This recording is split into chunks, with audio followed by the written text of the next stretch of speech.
Hello, friends. Today I welcome you again on our podcast that is Leaders Lounge.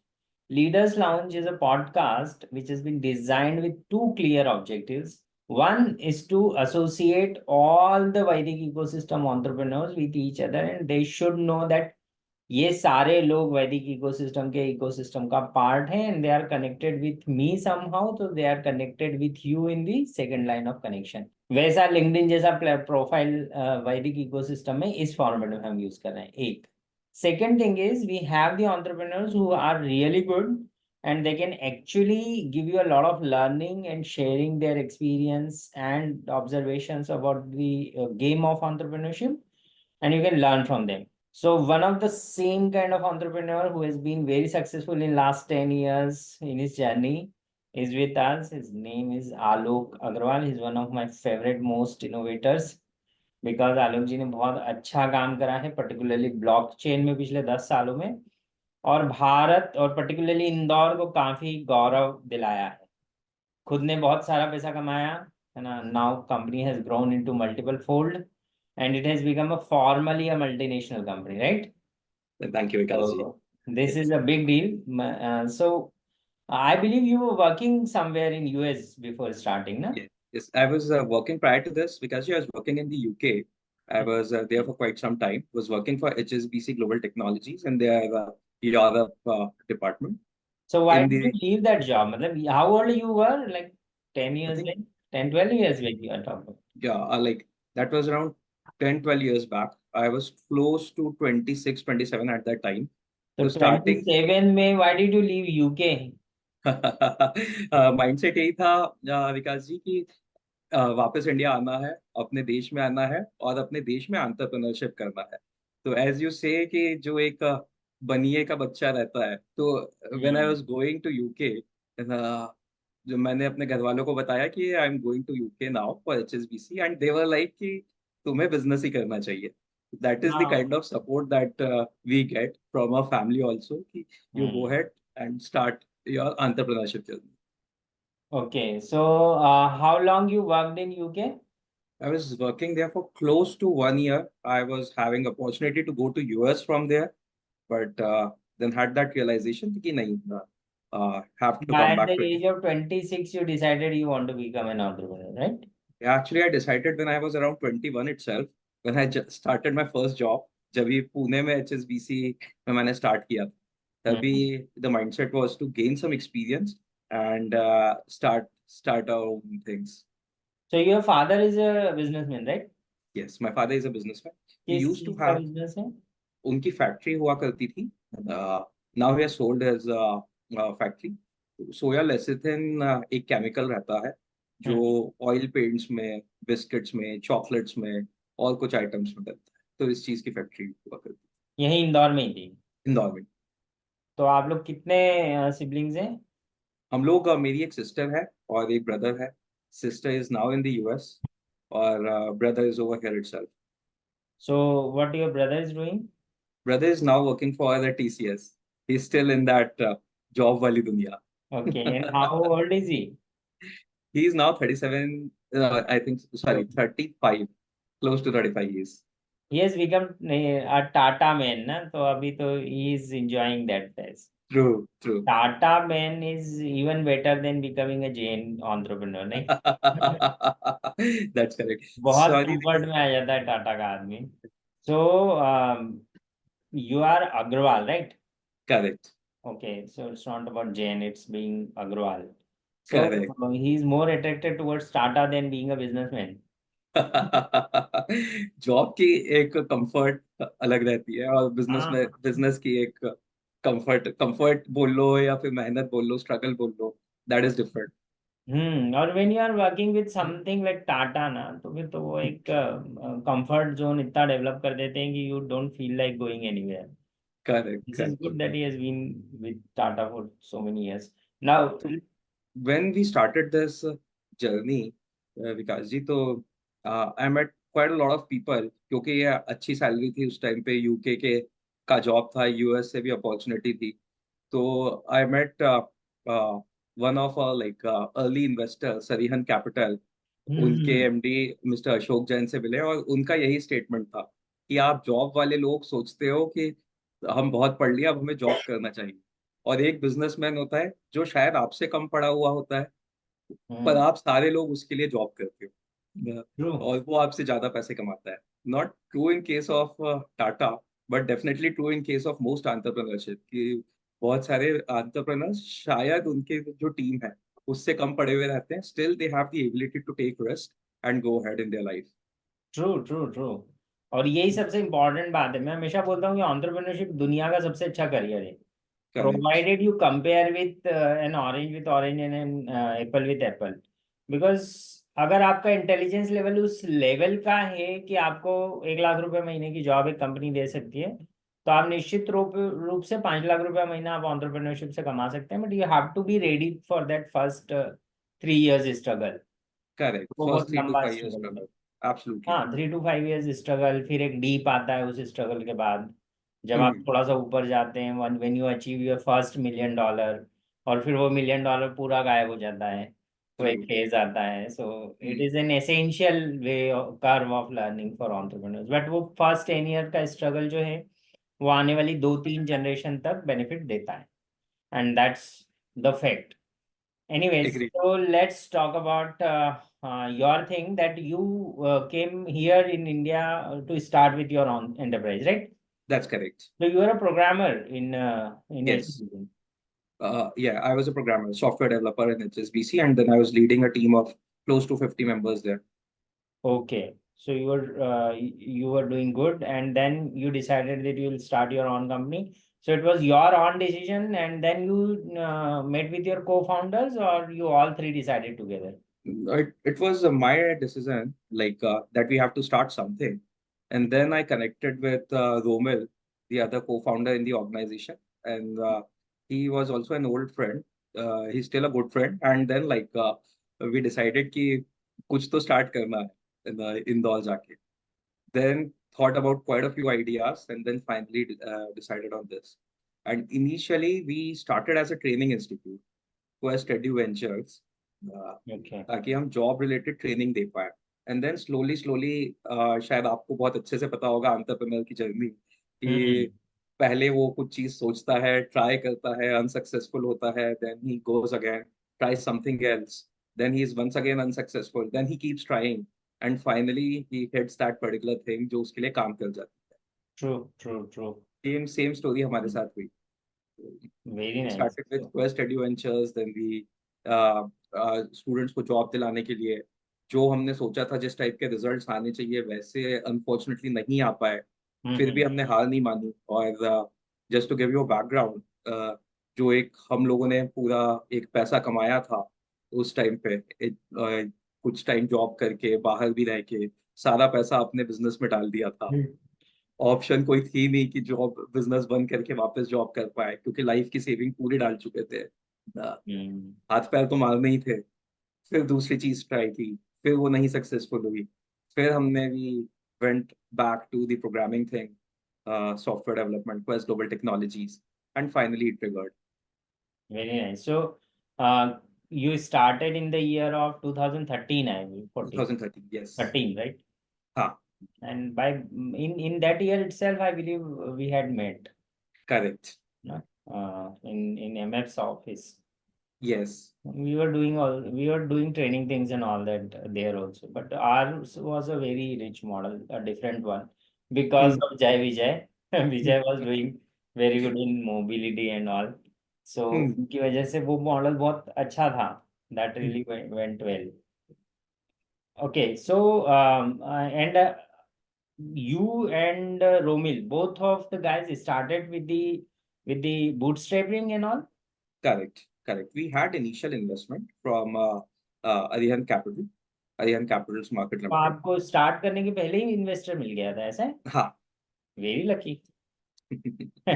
So why did you have to have investor? Because America से मतलब UK से भी पैसा कमाया था, और रोमिल के पास भी रहा होगा थोड़ा बहुत.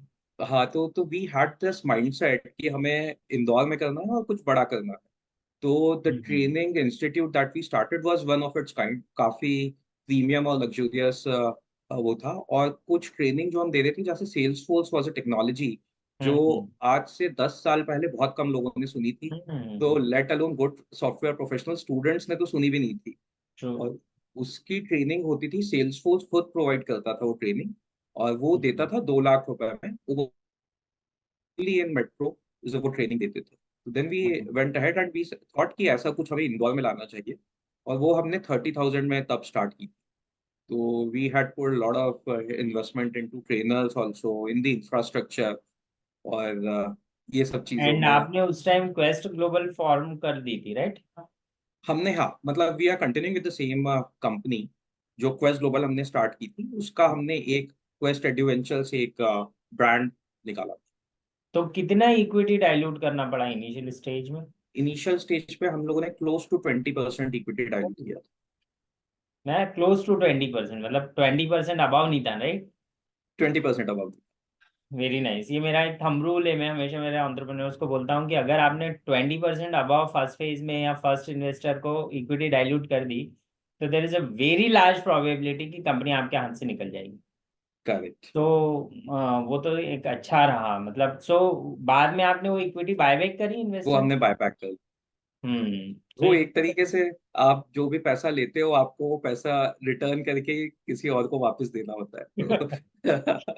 तो वो मल्टीपल फोल्ड में कई बार रिटर्न करना मल्टीपल फोल्ड में पड़ता है रिटर्न अक्सर करना। अक्सर। But correct. ठीक है, वो एक एक इनिशियल जो जंप चाहिए होता है वो तो आपको इन्वेस्टर दे ही देता है इस एग्री। तरह का इन्वेस्टमेंट। 10 से 20%, यहाँ एक बहुत थंब रूल है जो मैं सारे एंटरप्रेन्योर्स को बताना चाहूंगा, दैट बूट स्ट्रैपिंग के टाइम पे पहली बात तो इन्वेस्टमेंट ले ही नहीं। आई बिलीव आलोक जी इस बात से अग्री करते होंगे, 100% एग्री। क्योंकि अब अनुभव आ गया है।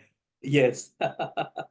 दूसरी चीज, अगर बूट स्ट्रैपिंग के टाइम पे इन्वेस्टमेंट लिया जाए तो वो लेस देन 20% ही होना चाहिए। प्री रेवेन्यू स्टेज में अगर आपने इक्विटी 20% के बियॉन्ड डाइल्यूट करने की कोशिश करी, तो आप ये मान के चलें कि ऑन आप पूरी की पूरी सिर्फ एक ही रिपोर्टिंग अथॉरिटी बची है अब उस कंपनी में, और वो इन्वेस्टर। पूरा बोर्ड मिलके सिर्फ उस एक इन्वेस्टर को जवाब देता रहेगा, और वो इन्वेस्टर आपकी कंपनी को थोड़ी बहुत उछालेगा because they are bulls. True. अगर वो किसी नेक्स्ट राउंड के इन्वेस्टमेंट के माइंडसेट से बैठा है तो वो आपकी कंपनी की वैल्यूएशन को उछालेगा, अपने पैसे बाहर करेगा और बाहर हो जाएगा।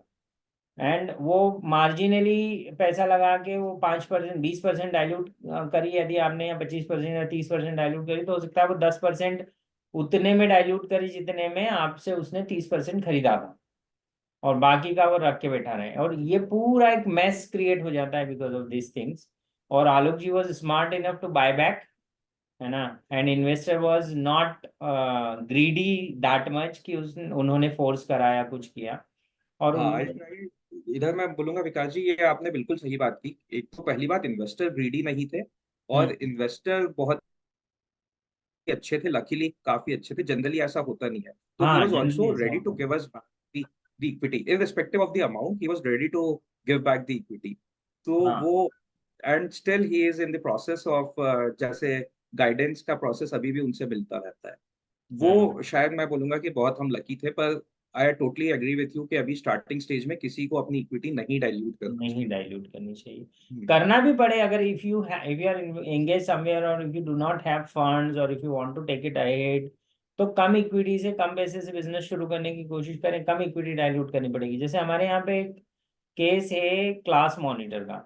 हम्म। अभी कंपनी का करीब 100 करोड़ का वैल्यूएशन है। अब उसने पहली 5% जो इक्विटी डाइल्यूट करी थी वो बहुत अर्ली स्टेज में डाइल्यूट करी थी, बट 5% इक्विटी डाइल्यूट करी, तो बहुत स्ट्रेटेजिकली स्मार्ट इन्वेस्टर्स ने उठा लिया था। So the company actually got the benefit.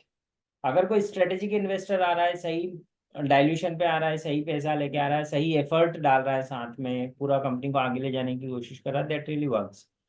सो ये आप लोग ध्यान रखें, नहीं तो कंपनी आपके हाथ से निकलने में ज्यादा देर नहीं लगेगी। शुरू में 5 साल आप मेहनत करेंगे, बाकी की फिर इन्वेस्टर आपकी टेबल कुर्सी भी बेच के खा जाएगा। Okay, how do they like founded these? You have third in founder, co-founder also, right? Yes. Who is So he? he's Mohit Sood. He's not actually a Mohit. co-founder, but he joined late. He was earlier working as an employee. He was performing really nice. So he joined us in 2014 or 2000. 2016 तक he had a very strong position and he was like managing the operations very effectively. That's where like we proposed him to have a share of equity at a much discounted rate than what was prevalent in the market. So he agreed. He also had a very good opportunity there. तो उन्होंने उस time पे हमको join किया and like तीन हाथ मिले तो और तेजी से ग्रो कर पाए. So इस टाइम अगर मान लीजिए if you have a conflict among the board किसी एक पर्टिकुलर डिसीजन पे, जैसे पर्टिकुलर डिसीजन होते हैं स्ट्रेटेजिक डिसीजन, किस कंट्री में बिजनेस करना है, कौन से नई करेक्ट. टेक्नोलॉजीज पे काम करना है, कौन से नए प्रोडक्ट्स पे काम करना है कि नहीं करना है, इस तरह के इसमें कॉन्फ्लिक्ट आता है तो हाउ डू यू रिजॉल्व? तो व्हाट वी डू इज कि हम तीनों आपस में बोर्ड मीटिंग करते हैं. तीनों अपने वोट्स दे देते हैं कि हमें इस प्रोसेस में आगे बढ़ना है कि नहीं बढ़ना है. एंड देन फाइनली मतलब अगर स्ट्रैटेजी वाइज बड़ा डिसीजन है तो फिर वोटिंग बेसिस पे जिस पे ज्यादा वोट्स रहते हैं, 2 वोट अगर रहेंगे तो वो ऑब्वियसली वो डिसीजन 3 में से 2 वोट वो तो सक्सेसफुल हो आपके जाएगा. यहाँ पे लोकतंत्र है, बोर्ड मतलब इक्विटी का शेयर का कोई वैल्यू नहीं है ऐसा? नहीं मतलब नहीं. मेजॉरिटी इक्विटी तो मेरे ख्याल से आपके पास होगी अभी भी। मेजॉरिटी इक्विटी मतलब मेरे और रोमिल के पास बराबर इक्विटी है. और थर्ड हम हमसे कम इक्विटी मोहित के पास है. तो हम्म वैसे ही डायरेक्टली अगर 2 बंदे मिलते हैं तो उसके हम्म। हमेशा तीसरे से बेटर ज्यादा इक्विटी हो जाती है. अच्छा, वो तो वाला भी एक क्वेश्चन है। ये ठीक है। ऑटोमेटिक हो जाता है. हम्म अदरवाइज तीनों के वैसे डिपार्टमेंट्स अलग अलग हैं. तो मेजॉरिटी ऑफ द केसेस में अगर कोई स्ट्रैटेजिकली बहुत बड़ा डिसीजन नहीं है तो मार्केटिंग सेल्स से रिलेटेड कुछ और कस्टमर एक्विजिशन से रिलेटेड सारे काम मेरे पास रहते हैं. हम्म। रोमिल डिलीवरी से रिलेटेड सारी चीजों में ज्यादातर रोमिल देखते हैं. और मोहित जो है ऑपरेशन से रिलेटेड चीजों में देखते हैं. मतलब tech is led by Mohit. Tech is actually led by like Romil, primarily in terms of the delivery. The tech is led by Romil. Okay. And why did you choose to go with blockchain that aggressively that early? When did you start blockchain? We started blockchain in 2016. We were amongst the early adopters. Like that hmm point in time, 8 years back, लोगों को bitcoin भी नहीं पता होता था. Blockchain तो मतलब दूर की बात है. तो we had this mission, विकास जी की we have to grow 10x every 3 years. So that's where like if we are able to grow 10x in 3 years, तो हम 6 साल में 100x पे ग्रो कर जाएंगे. तो दैट वाज द मिशन. तो उस पाथ पे जाने के लिए हमें ऐसी टेक्नोलॉजीज चाहिए थी क्योंकि एंड्रॉइड, आईओएस, वेबसाइट डेवलपमेंट ये हर आईटी कंपनी करती है. तो ऐसी क्या चीज है जो हर कोई नहीं कर रहा है. वंस अगेन मैं बोलूंगा कि आप ही के एक उसमें मैंने पढ़ा था कि swim in the blue waters जहाँ पे कोई और नहीं तैर रहा हो. Blue ocean strategy. Blue oceans, yes. तो फिर वहां पे हमने देखा कि blockchain is one such technology जिस पे अभी बहुत कम लोगों को आइडिया है. थोड़ी टेक्निकली इंटेंस है जो बाकी अभी लोग नहीं समझ पा रहे हैं. तो that is the opportunity for us. अगर हम इस चीज को समझ लेते हैं, कन्वर्ट कर पाते हैं बिजनेस, तो हम 10x इजिली ग्रो कर जाएंगे 3 years. And that happened as well. तो दैट वो हमें हैपेंड एज वेल। सक्सेसफुल हो तो पाया. अभी आप 1000 टाइम्स ग्रोन कंपनी है, मतलब जब स्टार्ट किए थे तब से। 1000 तो नहीं बट हाँ क्लोज टू 200 टाइम्स तो हम ग्रो कर गए हैं जब से स्टार्ट किया है. Very nice, that's a big achievement. I must appreciate 200 गुना की ग्रोथ। मतलब सही टाइम पे पैसा लगा दिया होता तो मतलब अच्छा रहता नहीं आप लोगों की कंपनी में। True true true. So तो मैं how जैसा much आपको fund you invested in initial years? Like initial initial first bootstrap funding क्या थी आप दोनों की मिला के? हम लोग की सब मिला के क्लोज टू 1.25 करोड़ हमने लगाए अच्छा, that is a big amount that you had to invest, right? थे. यस. और वो सब ट्रेनिंग वाले में गया था। वो सब ट्रेनिंग का हमने because we were new entrepreneurs तो हम लोग को इंफ्रास्ट्रक्चर में हमने ज्यादा पैसा लगाया था. और जो ऑफिस के सजाने धजाने की चीजें रहती है, हाँ, वो डेकोरेशन सब की सबको चीजें. लगता है वो फैंसी वैंसी चीजें ज्यादा काम कर जाती है करेक्ट. इनिशियली स्टेज में। हालांकि मैं बहुत कंट्रोल्ड था because of my philosophical background. But hmm. Time to ये थोड़ी बहुत मिस्टेक सबने की है अपने अपने हिस्से की, जिसके पास जितनी डीप पॉकेट होती है उतनी बड़ी मिस्टेक होती है। Correct. That's the case. At that stage हमने रेंटेड ऑफिस में क्लोज टू 70-80 lakhs का फर्नीचर बनाया था. तो oh. That was a mistake that we still realize कि वो जैसे 5 साल बाद वो ऑफिस सेल मतलब वो वापस ओनर को दिया, क्योंकि we had to shift to our own premises, तो उसकी वैल्यू हम्म, जीरो हो चुकी थी। जीरो हो जाती है। 70 लाख रुपए मतलब जो ऑलमोस्ट 1 सवा लाख रुपए महीना तो आपने सिर्फ इन्वेस्टमेंट करा इंटीरियर्स में। करेक्ट। सो इन्वेस्टर से ही पहला अप्रोच कैसे हुआ, लाइक ये अरियन कैपिटल वालों से? तो Romel is a finance guy, his hmm. Background is entirely in finance.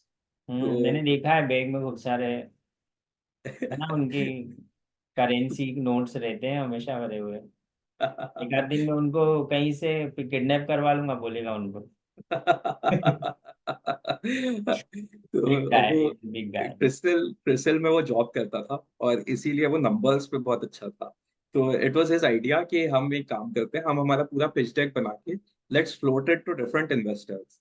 और फिर हमने इन्वेस्टर्स पर को, वो जमाना वैसा नहीं था कि इंदौर में इन्वेस्टर्स मिल जाएं, नहीं। हाँ, इट वाज तो 2013-14 में इन्वेस्टर्स कहाँ होते थे ऐसे। मुश्किल था, हाँ उस टाइम मुश्किल था। But luckily via some connect हम मिस्टर अशोक जैन से मिल पाए, Rihan capital. He was also like looking to divest into something into education sector. तो ओके। तो इसीलिए फिर आगे बढ़ पाए।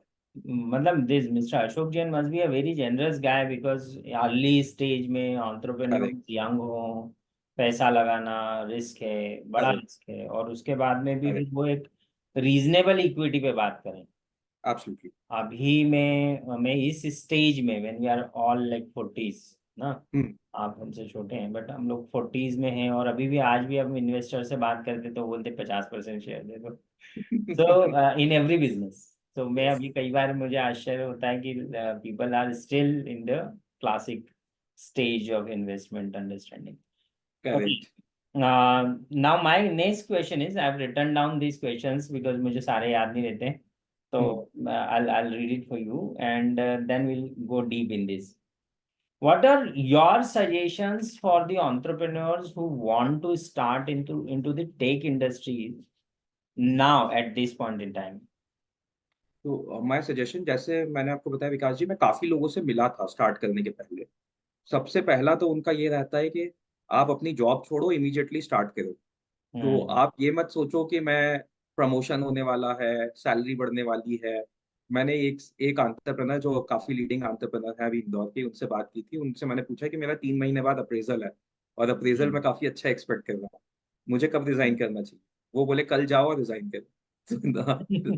तो पहले तो स्टार्ट करो। सेकंड, आइडेंटिफाई द टेक्नोलॉजीज जिसके ऊपर बहुत बिजनेस आने की चांसेस आपको लग रही है। हम्म। एग्जाम्पल, डेटा एनालिटिक्स, एआई, आजकल हर कोई एआई की बात कर रहा है, True. Machine learning, blockchain is one such technology. तो आइडेंटिफाई योर कोर स्ट्रेंथ कि आप किस में काम कर सकते हो। और सेकंड, कौन सी इंडस्ट्री को जरूरत हो सकती है आज नहीं, आगे आने वाले 2 साल में, 3 साल में, 5 साल में, शायद AI could be that technology. तो आप उसको आइडेंटिफाई करो, लर्न करो, कहाँ कहाँ अपॉर्चुनिटीज हो सकती है, वो आइडेंटिफाई करके you must start really quick. Hmm. Opportunity identification and starting early is the key, right? Correct, correct. Okay. And how do you identify the right kind of investors? This is very essential. या Because, आई से कि सबसे पहला तो एक investor, मतलब अगर आपको जरूरत नहीं है तो मत लो इन्वेस्टर, hmm, क्योंकि आपका टाइम इन्वेस्टमेंट को सीख करने में चला जाएगा, जबकि आपको बिजनेस को सीख करना चाहिए कि आप true, बिजनेस कैसे बड़ा कर सकते हैं। true, true. और अगर आपने बिजनेस बड़ा कर लिया, तो अपने आप इन्वेस्टर्स आपके पास आना चालू कर देंगे, रादर देन यू अप्रोचिंग हमने इन्वेस्टर। हमारा पूरा कोर्स ही इस पे बनाया हुआ है। We amazing. Call it the science of startup success. उसमें हम्म। हमने फंडामेंटली 7 स्टेजेस के एक फ्रेमवर्क पे बात करी है। और मेरा कहना है कि first stage business should be service business, whether it's correct. technology business or any other business, but you should start with the service level. So hmm. once you are in the service thing, you are delivering your skills and you are making money out of it, or you are making a smaller team. Hmm. And this is direct money because you learn to execute and sell and execute. This is hmm. one thing. Second stage पे I always talk कि entrepreneurs को productized service model पे जाना चाहिए। और hmm. Third stage पे when you are there in the product stage, तब आपको इन्वेस्टर्स को ढूंढना शुरू करना चाहिए। और तब अगर आप किसी इन्वेस्टर के पास जाते हैं, तो एक डेटा है कि 500 जब पिचेस होती हैं तब 2 पिचेस को इन्वेस्टमेंट मिलता है, ट्रू। और वो 2 पिचेस आपकी हो सकती हैं because you have services knowledge also, you have sales knowledge also, you have market knowledge also, productize service knowledge also. तो आपके घर में you got a fine idea sitting in your washroom and you started a company, वैसा नहीं हुआ है। True. You have burnt yourself, you have slogged yourself out, and then when you are starting to chase investors, finally investors आपके साथ आसानी से close करते हैं, और एग्रीड। आपको बहुत भागना नहीं पड़ता इन्वेस्टर्स के लिए। लाइक हमारे यहाँ पे इंक्यूबेटर में हम हमेशा ये फोकस करते हैं कि इन्वेस्टर्स के पीछे किसी को नहीं जाना पड़े, इन्वेस्टर्स ही आ जाएं। तो जो वेरी नाइस। एंटरप्रेन्योर्स फंडामेंटल पे काम कर रहे हैं उनके पास, सबके पास खुद ही इन्वेस्टर्स ही आ गए। एंड अभी अमेजिंग। हम लोग हमारे सिस्टम में ही वैदिक इन्वेस्टर सबमिट एक फॉर्मेट डेवलप करें, हम्म। और उसको उत्कृष्ट भारत के साथ में इस बार कंबाइन करके हम रखेंगे कि हमारे सारे एंटरप्रेन्योर्स को और सारे इन्वेस्टर्स को एक ही डेमो डे पे बुला लेंगे, hmm. And they will have the direct pitches and they can get investments there, so they don't have to run after the investors and investments. ये फॉर्मेट ही बना दिया है अभी तो हमने। Amazing amazing.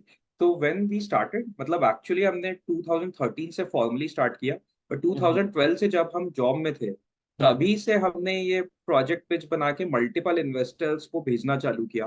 1.5 से 2 साल हम लोग इन्वेस्टर का वेट करते रहे, उसके बाद ये सेक्टर स्टार्ट किया। और मुझे लगता है अगर 2 साल पहले हम इन्वेस्टर्स को चेज नहीं करते हुए ये स्टार्ट कर दो, तो आज जर्नी में वो 2 साल और आगे।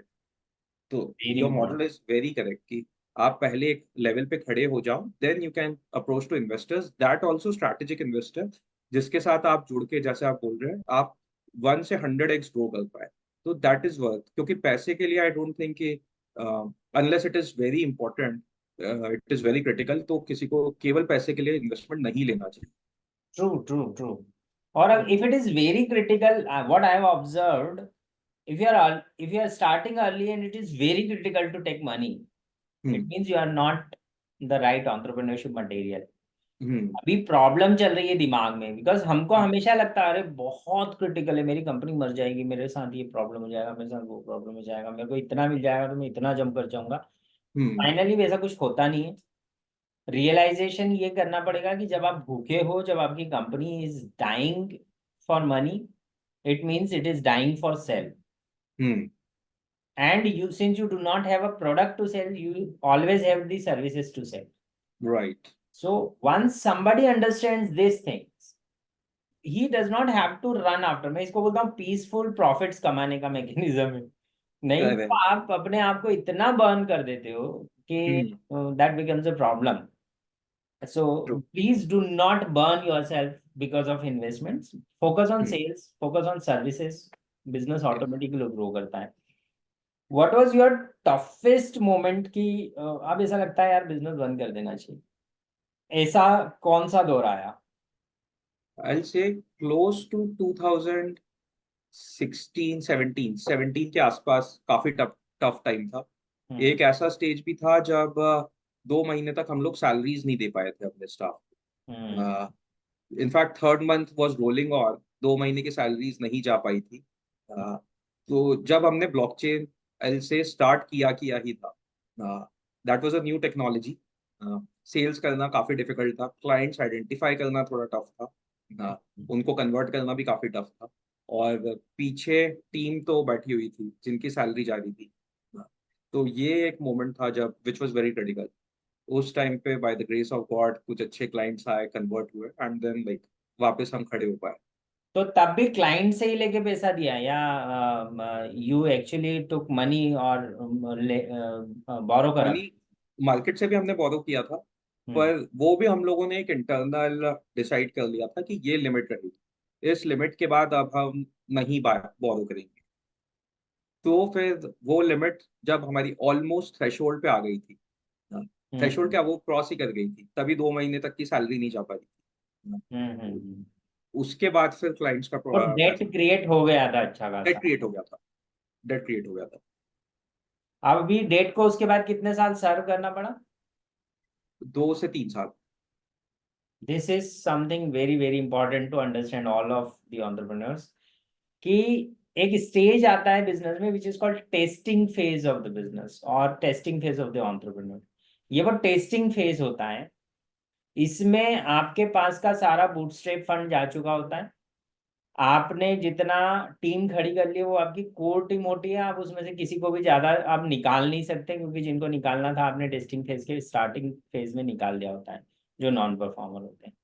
अब आप एक आलोक जी, मेरे ख्याल से सारे डेटा आपके इसमें भी मैच होंगे, बिकॉज ये साइंस ऑफ बिजनेस है, इसमें कुछ अगर करेक्ट। कुछ गड़बड़ हो तो बताइएगा, या सब मैच हो रहा हो तो ये बताते जाइएगा। फिर उसके बाद ये स्टेज आती है कि फाउंडर्स के पास में अपने लिए तो पैसा होता ही नहीं है, टीम के लिए भी पैसा नहीं बचता है, और डेट इतना ज्यादा हो चुका होता है कि दैट थ्रेटन्स कि अगर गड़बड़ हो गई तो ये तो सब अपने को अपनी जेब से बहुत सालों तक देते रहना पड़ेगा।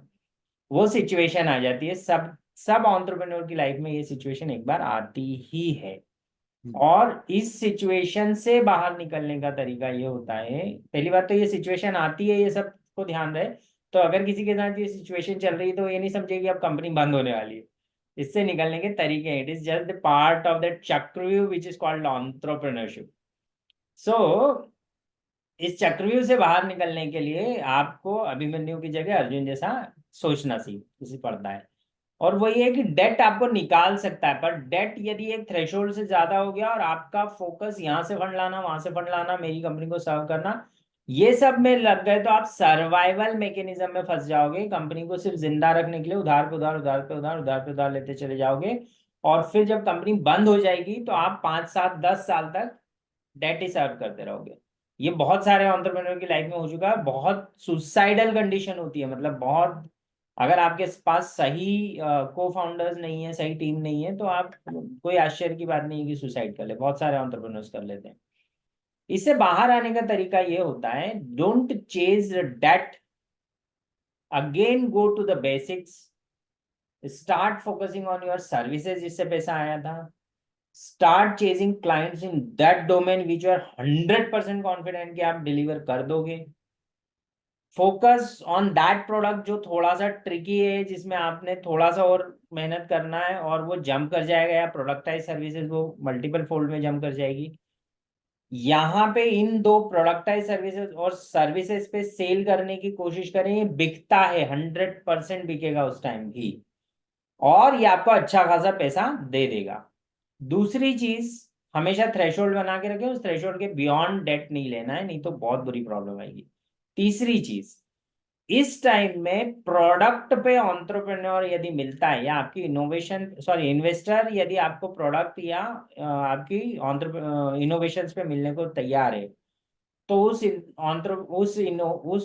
प्रोडक्ट में पर्टिकुलरली, नॉट पूरी कंपनी में, उस प्रोडक्ट में आप 30% डाइल्यूशन कर दें, 40% डाइल्यूशन कर दें, मतलब आइडियली 1/3 से ज्यादा नहीं करना चाहिए, बट 1/3 तक भी जाए या 40% तक भी जाए तो जा सकते हैं। टर्म शीट में ये लिखा हुआ होना चाहिए कि आपके पास में बायबैक राइट किस लेवल पे आएंगे। आपको ये पता होना चाहिए कि आपको ये बायबैक करनी है इक्विटी, और जो इन्वेस्टमेंट दे रहा है आपको उसको भी पता होना चाहिए कि मैं अगर ये 5x मिल जाता है मुझे, या 4x मिल जाता है आने वाले 2 साल में इनसे, तो मुझे छोड़ देना चाहिए इनकी company. And that is the kind of term sheet that you can define. I believe वो वहां तक प्रोडक्ट वाली सिचुएशन तो थी नहीं आपकी उस टाइम, राइट? सो या, राइट। अभी right. Working on any product और not? Yes, we are working on a couple of products. Products भी almost ready है. We are in the process of like identifying key people जो उनको head करके आगे market तक लेके जाए. Very nice. अब इसमें एक इम्पॉर्टेंट चीज ये समझने की बात है कि सर्विसेज से बिजनेस शुरू किया, प्रोडक्टाइज सर्विसेज से किया, प्रोडक्ट बनाया, और प्रोडक्ट में बहुत सारी इनोवेशन की, और पूरी चारों लेवल की रेंज को इंटीग्रेट कीजिए। मतलब this is for you also Alok ji, कि इस ये पूरी प्रोसेस यदि एक फेज में इंटीग्रेटेड दिखी, तो मजा ये आएगा कि आपके पास में जो पुराना डेटाबेस है वही आपके इस प्रोडक्ट के क्लाइंट हो जाते हैं। Correct. और अगर प्रोडक्ट एकदम बाहर की दुनिया का है, तो एक ऐसे व्यक्ति को उठाइए जो उस इंडस्ट्री में 10 15 साल दे चुका हो, और उसको प्रोडक्ट लीड करने दीजिए सेल्स के टर्म्स पे। He will bring faster business to you, because उसके पास 15 साल के कनेक्ट ले आएगा, एक्सपीरियंस ले आएगा, नॉलेज ले आएगा, उसको एक बड़ी शेयर ऑफ इक्विटी दिया भी तो अब तो उस प्रोडक्ट में दे रहे हैं, you are not giving in the entire company, तो उस बिजनेस का हिस्सा यदि वो बनता है, या एक एसपीवी बनाना पड़े, एक सेपरेट एंटिटी बनाना पड़े, you can do all that gimmicks. ये हमेशा काम करता है, बिकॉज प्रोडक्ट पे जो आईटी कंपनीज नहीं जाती हैं उनके साथ एक समस्या आती है, या जो टेक कंपनीज नहीं जाती, दे बिकम हेड काउंट वाली कंपनीज, अभी वो 700 लोगों को बिठाएंगी, 700 लोगों की बिलिंग करेंगी, ठीक है, तो उनका जो पूरा प्रॉफिट होता है वो 30% ही होता है। घर जो हमेशा ज्यादातर ले जाते हैं वो पीएटी बोल सकते हो आप उसको, एबिटा नहीं बोल रहा हूँ मैं। पैक्ट जो है वो 30% भी आ जाए तो बड़ी बात है, ठीक है। सो जब आपका प्रोडक्ट इनोवेशन है, then you can have multiple fold revenue. इसमें मैं हमेशा टीसीएस और माइक्रोसॉफ्ट का एग्जांपल देता हूँ कि माइक्रोसॉफ्ट जो है वो 4,000 एम्प्लॉय, 4,500 एम्प्लॉय से पूरे भारत का बिजनेस मैनेज कर लेती है, और टीसीएस को एक क्लाइंट मैनेज करने में इतने एम्प्लॉय लग जाते हैं। So don't remain always in the service business, follow Alok ji वाला फॉर्मूला। कुछ ना कुछ प्रोडक्ट बनाओ, प्रोडक्ट के लिए KMPs ढूंढो, की मैनेजरियल पर्सनल्स, उनको वो प्रोडक्ट दो। And if you are a tech company, if you are a management company like me, तो मैं उल्टा करूंगा, मैं प्रोडक्ट आइडिया बनाऊंगा, उस पर पैसा डालूंगा, उस पर कुछ चीजें करूंगा, फिर एक CTO बिठाऊंगा, एक टेक्नोलॉजी कंपनी को अपना पार्टनर बनाऊंगा, and then I take it ahead. So Alok ji is approaching from technology side, I am approaching from management side. So business और टेक्नोलॉजी के जो कॉम्बिनेशन आपके बनते हैं, you should think on that. Am I going right sir? 100% right. So क्या product ला रहे हैं आप? ब्लॉकचेन बेस्ड प्रोडक्ट है, एक वॉलेट के ऊपर प्रोडक्ट है जिसमें कंपनीज अपने खुद के वॉलेट लॉन्च कर सकती है। व्हाट हैपेंस टिपिकली जब कंपनीज अपना कॉइन लॉन्च करती है तो they need to create their own wallets. अभी वो हम्म। अलग अलग सिस्टम पे जाके वॉलेट्स बनाती है, डेवलपर्स ढूंढती है। तो हमारा रेडीमेड प्रोडक्ट रहेगा, वो बस अपना कॉइन लेके आए, वॉलेट हम दे देंगे, उसके अंदर उनका कॉइन अटैच करेंगे and they can start selling. One okay. Is wallet, one is decentralized exchange. तो जैसे स्टॉक एक्सचेंजेस होते हैं जिसको एक अथॉरिटी रूल करती है, सेबी उसके रूल्स बनाती है, और एनएससी और बीएससी पे उसके सौदे होते हैं, तो वैसे ही क्रिप्टो वर्ल्ड में डिसेंट्रलाइज्ड एक्सचेंज चलते हैं। ओके। मतलब स्मार्ट कॉन्ट्रैक्ट की बेसिस पे, मतलब अगर विकास जी ने पैसा दे दिया मुझे इस टोकन को खरीदने के लिए, तो हम्म। कोई अब चेक करने के लिए बीच में बंदा नहीं है कि ये मुझे विकास जी को पैसा दे, मुझे टोकन्स देने कि नहीं देने, क्योंकि विकास जी पैसा दे चुके हैं। तो उनका राइट बनता है कि उनको हाथों हाथ टोकन्स मिल जाने चाहिए। हम्म। तो ऐसे डिसेंट्रलाइज्ड एक्सचेंज के प्रोडक्ट्स रहते हैं जिसमें जैसे ही विकास जी ने पैसा दिया, वाया कॉन्ट्रैक्ट उनके पास टोकन्स अपने आप चले गए। तो इस टाइप के प्रोडक्ट है।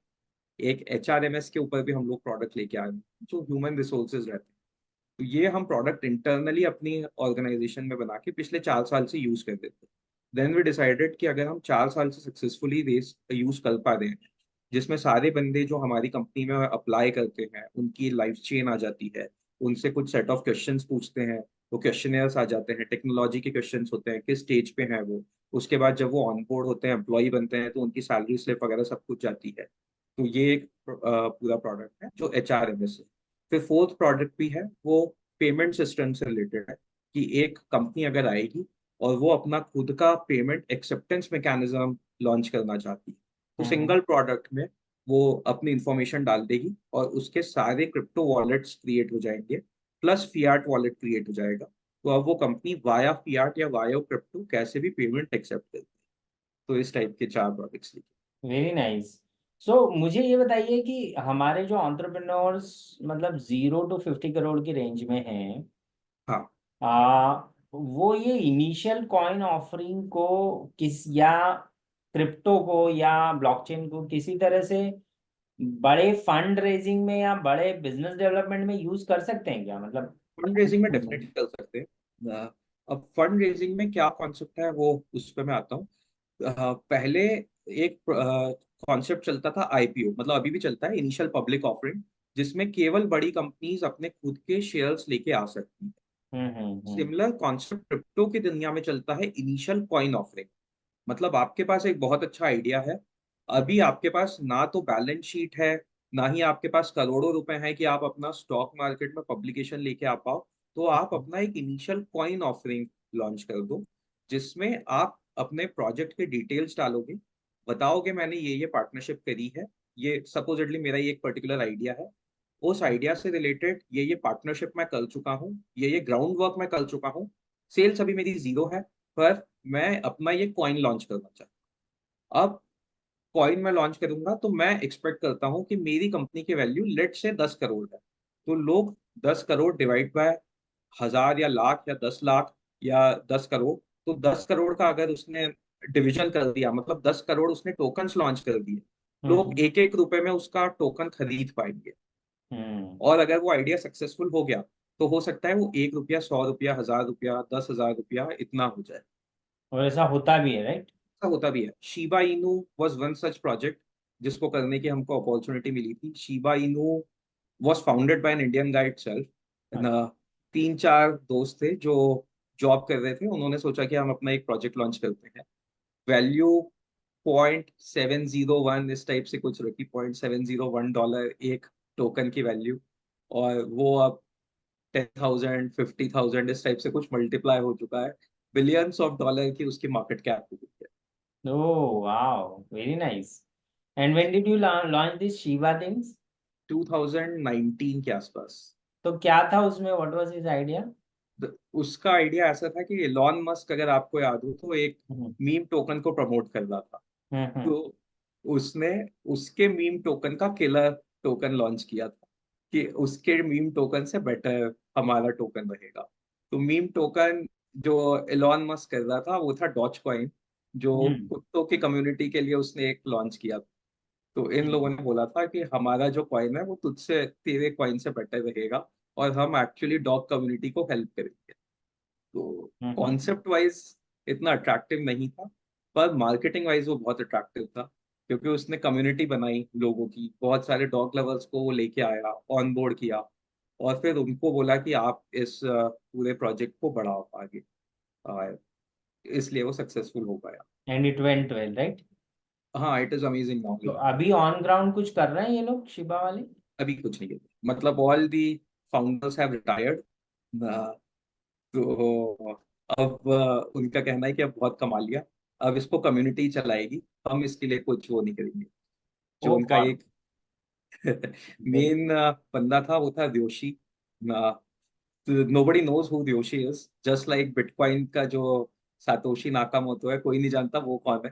तो ऐसे रियोशी पब्लिकली अवेलेबल नहीं है। ओ uh, गॉड। उसने स्टार्ट किया था, एंड देन तो इतने लेवल पे उन्होंने पैसे इतने कमाए कि लोगों के पैसे फंस गए उसमें? नहीं, कम्युनिटी अभी उनके डिसीजंस लेती है। तो वो एक डाओ कॉन्सेप्ट लेके आए हैं, डिसेंट्रलाइज्ड ऑटोनॉमस ऑर्गेनाइजेशन। हम्म। मतलब अब जो इन लोगों के पैसे हैं वो उन पे वोट कर पाएंगे कि आप हमको कॉइन में आगे क्या डिसीजन, और वो जो डिसीजन लेंगे उसके बेसिस पे कॉइन आगे चलेगा। मुझे आके एक बार पूरी ट्रेनिंग लेनी पड़ेगी आपसे, आपके ऑफिस में बैठ के, because this sounds very interesting. And how much like it takes to launch a coin? पूरा सब कुछ, सारा खर्चा मिला के?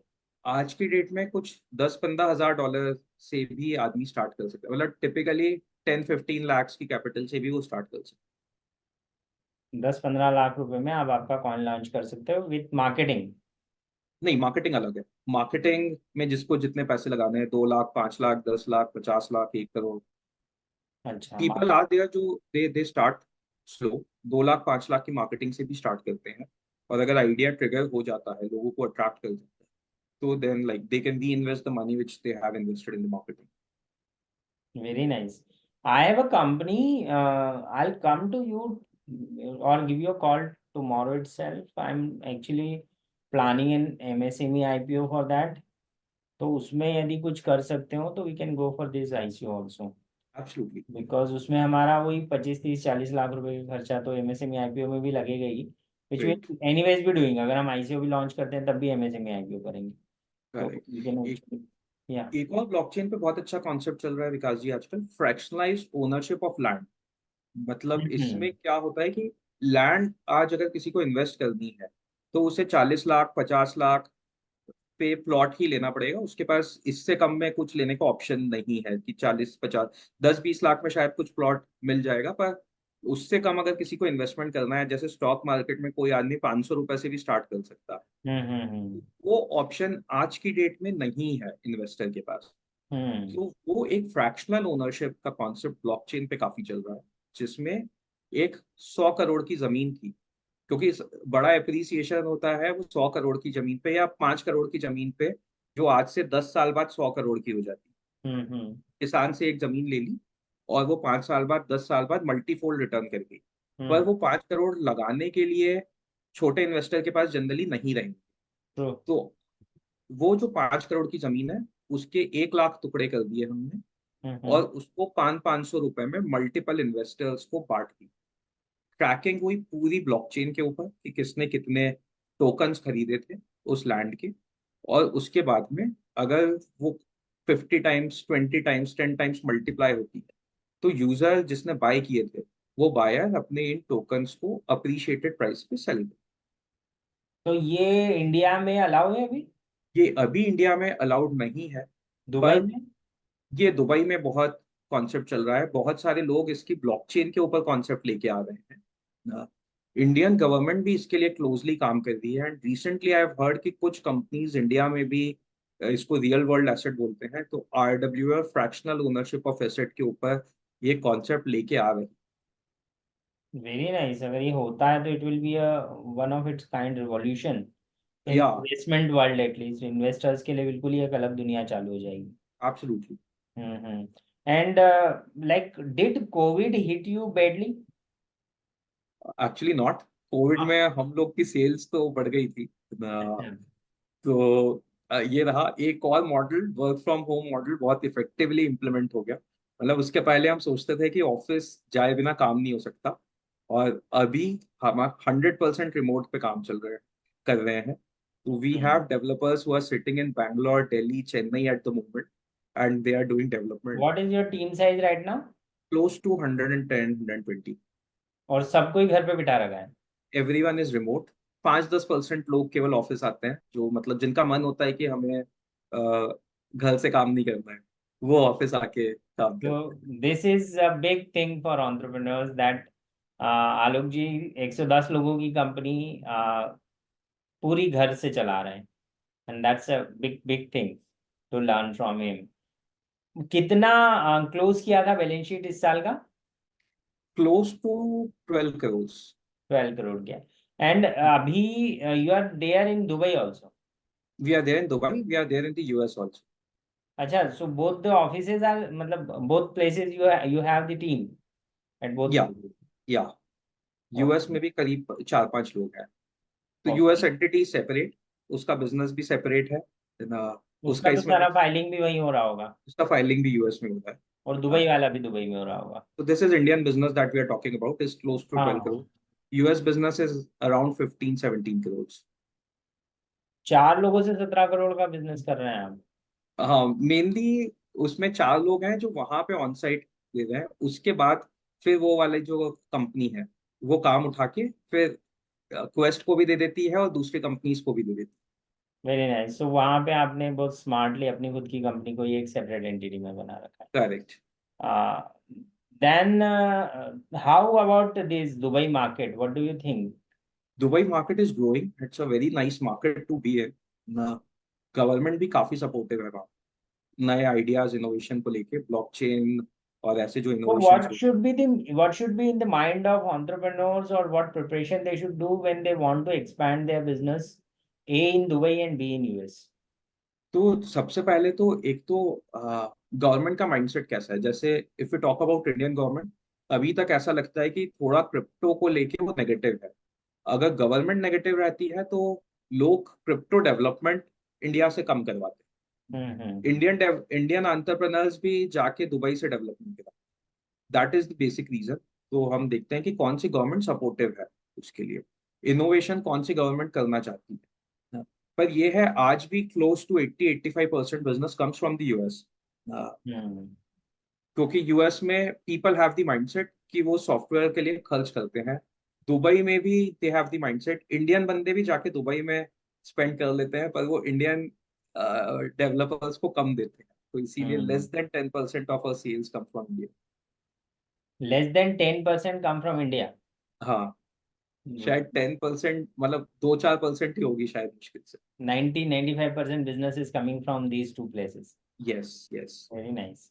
What is the one message that you would like to give to the entrepreneur at the end of this session, that they should keep this thing in mind if they want to have a sustainable business for next generation, मतलब for next few years at least? First thing is never give up.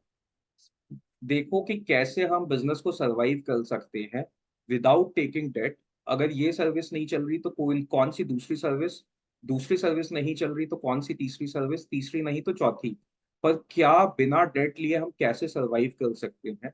हाँ, जैसे कहते हैं साम दाम दंड भेद, तो हर कुछ लगा के सर्वाइवल एक बार कर लो। हाँ, क्लाइंट्स किसी भी टेक्नोलॉजी में, अगर टेक्नोलॉजी की बात करूं तो अगर ब्लॉकचेन नहीं चल रहा है तो सेल्स फोर्स नहीं चल रहा है तो जावा जावा नहीं चल रहा है तो ऑटोमेशन, बिजनेस कैसे भी उठाने की देखो, भले ही उसको आउटसोर्स करके फिर उसमें कम प्रॉफिट कमा लो, अभी प्रॉफिट आ जाएगा, आप सर्वाइवल मोड, सर्वाइव कर जाओगे, उसके बाद अपनी कोर स्ट्रेंथ्स के ऊपर काम करो। तो ये this is one message that I want to give. Very nice, very important thing. And what were your three top learnings in the entire journey of the entrepreneurship? यही, एक तो डेट का लेवल कभी बहुत हाई नहीं रखना चाहिए, threshold आप एक अपना मेंटेन कर लो, उस थ्रेशोल्ड से ऊपर कभी नहीं जाना चाहिए। Second, you have to keep innovating और be in the boots of the customer, कि आपके कस्टमर से आप 1 रुपया ले रहे हो तो आप उसको कैसे 100 रुपए का फायदा करा सकते हो। Hmm. अगर आपने वो सक्सेसफुली करके दे दिया तो वो आपको 1 रुपए नहीं, आपको 5 रुपए दे देगा। Hmm. तो यही हमको देखना है कि कैसे कस्टमर का हम फायदा करा पाए, और तीसरा क्या क्या नए इनोवेशन हम अपने बिजनेस में लेके आ सकते हैं, so that we can grow our revenue to 3x और in 1 year and 10x in coming 3 years. तो वही माइंडसेट के साथ कि हम अपने रेवेन्यू को कैसे 10x कर सकते हैं अगले 3 साल, ये ध्यान में रख के, for us at least we tried that. Very nice. What is the one, big innovation that we can expect from you in next coming years? I think something related to blockchain only you can expect from us. Okay. Blockchain में कुछ चीजों पे काम चल रहा है जो अभी मैं डिस्क्लोज नहीं कर सकता, पर अगर कुछ वो ब्लॉकचेन के काम सक्सेसफुल हुए तो that would be revolutionary, not only for the blockchain industry but for the entire ecosystem. Very nice. Thank you, Alokji. It was a pleasure to talk to you as it is always. बहुत pleasure is सारा entirely सीखने को मिलता है particularly blockchain के बारे में, और वो हमेशा मुझे क्यूरियस छोड़ के और चला जाता है टॉपिक, फिर मैं अपनी दुनिया में लग जाता हूँ। But mind. I really want to have something in blockchain whenever I have the opportunity and the situations are conducive enough, then I'll be planning a nice way जैसा पिछले बार किया था, but वो it was because of the COVID things and all we had to withdraw. But मेरा मानना है कि blockchain particularly entrepreneurship support में यदि कुछ बड़ा किया जाए, जैसा पिछली बार मैं प्लान कर रहा था, तो I can actually do big things for the ecosystem and we all correct. Together can do, so I will try to do this. Thank yes. you. It was a pleasure to have you here. Thank you Vikas ji, A lot. Pleasure was entirely mine, thank you. I hope that you all guys have liked this discussion with Alokji and you have learned things, and if you that he actually wanted to share, particularly that के बारे में and the pain that brings, और वो जो threshold वाला understanding है वो important है, and just understand that ये एक message कि business is a jigsaw puzzle. Just have to flip the things and try to fix it. एक बार वो हो जाता है तो then everything goes well. That's it from our side. Signing off, Vikas Singh.